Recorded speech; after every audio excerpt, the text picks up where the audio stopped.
Bonjour, mon nom c'est Jainette Crespo, je suis éducatrice spécialisée et je vais vous partager quelques interventions, quelques outils que vous pouvez utiliser avec ces enfants qui vont avoir tendance à bouger beaucoup. Cet enfant qui, malgré tout le temps qu'il reste à l'extérieur, lorsqu'il rentre dans le local, il va avoir la difficulté à se détendre.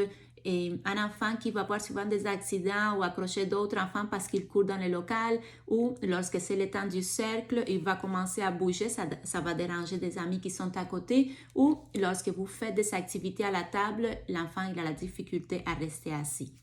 Bon, je vais vous partager des petits outils qui vont aider aussi cet enfant à pouvoir retrouver son calme. Il y a des trampolines que vous pouvez acheter, je vais les laisser ici dans une petite image dans la vidéo, qui sont assez sécuritaires, sont petits, ils ne prennent pas beaucoup de place et vous pouvez les plier. L'enfant, il peut se tenir, il peut sauter sur place et bien sûr que c'est à utiliser sous supervision. Vous pouvez aussi placer un tapis de mousse en dessous, mais l'enfant respectant les consignes, il va pouvoir l'utiliser, ça va l'aider à canaliser cette énergie-là.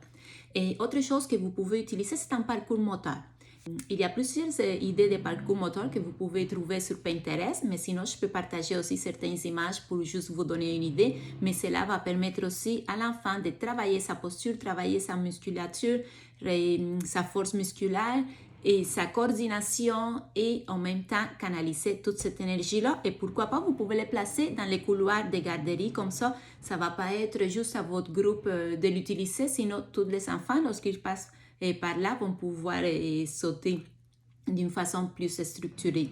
Autre chose que vous pouvez faire, c'est prendre la petite main de l'enfant, les deux mains de l'enfant, faire l'image, les colorier et découper et plastifier et les placer sur les murs. Les deux mains comme ça sur les murs. Quand l'enfant, vous voyez qu'il a un excès d'énergie, vous pouvez lui demander d'aller pousser sur les murs.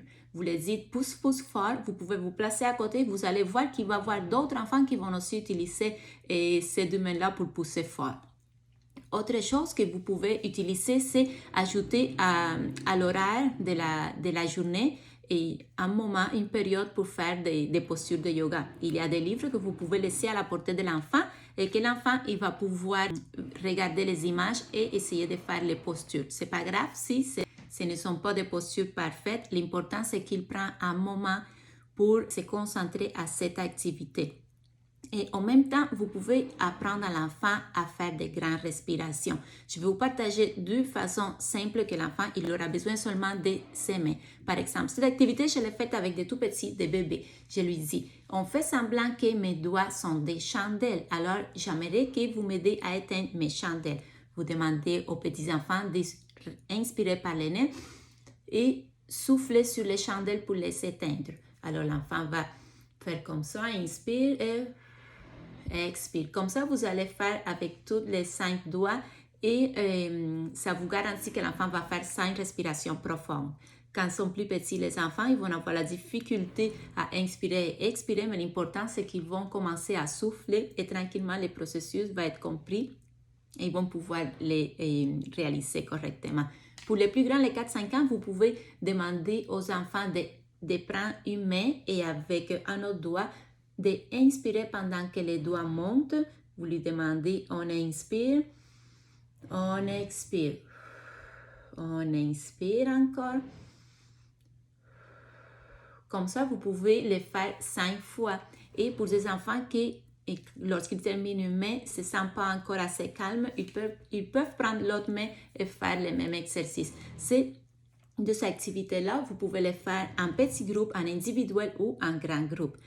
Pour aider ces enfants qui ont besoin de bouger pendant qu'ils sont assis par terre ou assis à la chaise, vous pouvez utiliser un coussin sensoriel qui, dans un côté, il va avoir des petits points et l'autre côté va être lisse. Les deux côtés sont antidérapants et quelque chose qui est bon là-dedans, c'est que l'enfant, il va pouvoir décider quel côté des deux est plus confortable pour lui et aussi la quantité d'air qui lui rend confortable aussi. Vous pouvez ajouter ou enlever de l'air, tout pour que l'enfant il puisse bouger tranquillement sans faire du bruit et déranger les autres. Il y a deux sortes de coussins. Il y a ces coussins ronds, mais il y a aussi des coussins qui sont triangulaires, un peu élevés d'un côté et descendent de l'autre.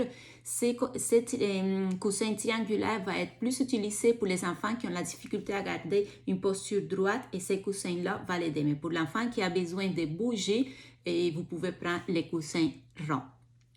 Bien sûr, ce sont des moyens que vous pouvez appliquer dans votre local, mais si quelque chose vous inquiète, c'est toujours mieux de les référer vers un spécialiste ou vers son pédiatre pour aller donner l'aide que l'enfant a besoin.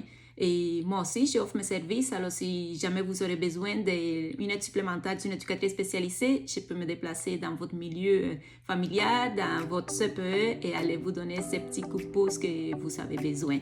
Merci beaucoup. Au revoir.